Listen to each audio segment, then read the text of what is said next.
Saya mau tanya Ustaz, apakah harus dalam sholat jahar makmum baca surat Al-Fatihah atau boleh tidak membaca?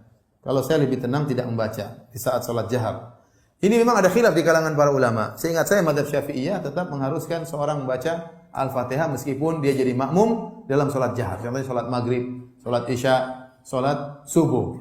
Namun saya lebih condong pada pendapat mazhab Hanabila bahwasanya seorang yang tatkala sudah jadi makmum dan imamnya membaca dengan jahar, maka dia tidak perlu membaca lagi. Cukup dia mendengarkan bacaan imam.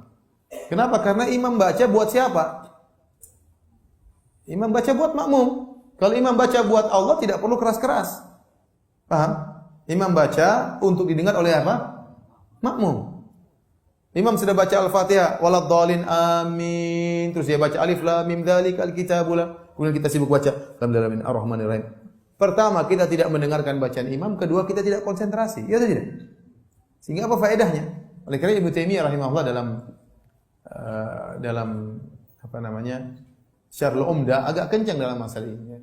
Mengatakan dia agak keras dalam masalah ini untuk mengatakan tidak boleh seorang jadi makmum kemudian membaca di belakang imam. Tapi ini tentunya saya katakan masalah khilafiyah. Cuma saya lebih condong pada pendapat bahwasanya seorang makmum cukup dia mendengarkan bacaan imam dan imam memang dibaca untuk didengarkan oleh makmum. Kalau seandainya dia dibaca untuk didengarkan oleh Allah, maka cukup dia baca dengan sir. Dia baca dengan suara keras supaya kita dengar, supaya kita wa ansitu, kemudian kita mendengarkan dengan disimak dengan baik, ya. Maka tidak sampai pada tujuan kalau imam baca surat kemudian kita baca Al-Fatihah di belakangnya. Kita tidak konsentrasi baca Al-Fatihah.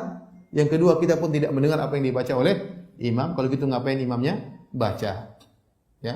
Jadi pendapat yang lebih kuat Allah alam bisawab ya adalah tatkala imam sudah baca Al-Fatihah dan sedang baca surat maka kita mendengarkan. Kecuali misalnya imamnya setelah baca surat dia diam. Sebagian dilakukan oleh sebagian imam, meskipun ini pun tidak sunnah, tapi dia diam. Daripada kita bengong kita baca Al-Fatihah enggak apa-apa. Tapi kalau dia habis baca Al-Fatihah waladhdallin amin, kemudian dia baca surat langsung, maka kita mendengar. Tidak perlu membaca Al-Fatihah di belakang imam tersebut. Wallahu a'lam bishawab.